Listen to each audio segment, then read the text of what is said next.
भाजपा द्वारा छत्तीसगढ़ में विधानसभा चुनाव के लिए अपने प्रत्याशियों की दूसरी लिस्ट 12 सितंबर से प्रारंभ परिवर्तन यात्रा के बाद 13 सितंबर को जारी की जा रही है।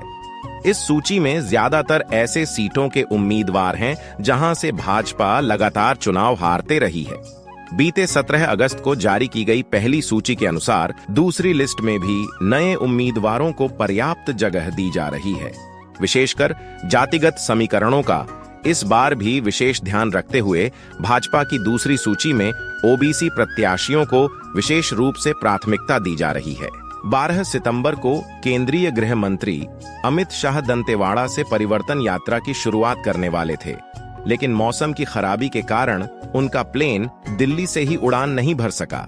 12 सितंबर को दंतेवाड़ा और 16 सितंबर को जशपुर से दोनों परिवर्तन यात्राओं को लेकर छत्तीसगढ़ भाजपा के प्रभारी ओम माथुर बीते कई दिनों से विशेष रूप से तैयारी करवा रहे हैं।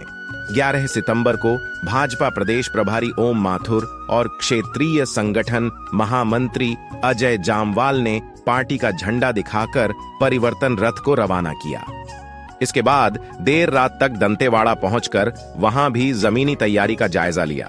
इस दौरान वहां छत्तीसगढ़ भाजपा के अध्यक्ष अरुण साव सह संगठन प्रभारी नितिन नवीन सांसद संतोष पांडे पूर्व मंत्री केदार कश्यप परिवर्तन यात्रा के मीडिया प्रभारी उमेश घोरमोड़े सहित अनेक प्रमुख नेता देर रात तक तैयारी का जायजा लेते रहे।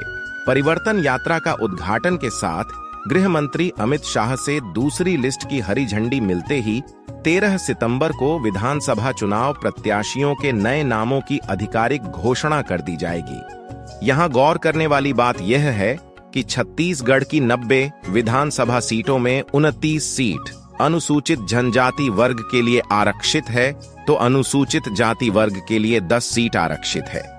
लेकिन भाजपा ने अपनी पहली सूची में 21 उम्मीदवारों में से 10 अनारक्षित सीट होने के बावजूद उसमें से सिर्फ एक ही सामान्य वर्ग के उम्मीदवार को खैरागढ़ से टिकट दिया है। भाजपा उम्मीदवारों की दूसरी सूची अगस्त के आखिरी में ही जारी की जाने की तैयारी थी, लेकिन सितंबर के शुरुआत में गृह मंत्री अमित शाह और राष्ट्रीय संगठन महामंत्री बीएल संतोष के छत्तीसगढ़ दौरे के दौरान दूसरी सूची के उम्मीदवारों और सीटों की दोबारा समीक्षा की गई। और अब सूत्रों से मिली जानकारी के अनुसार 13 सितंबर तक भारतीय जनता पार्टी अपने उम्मीदवारों की दूसरी सूची जारी करने जा रही है।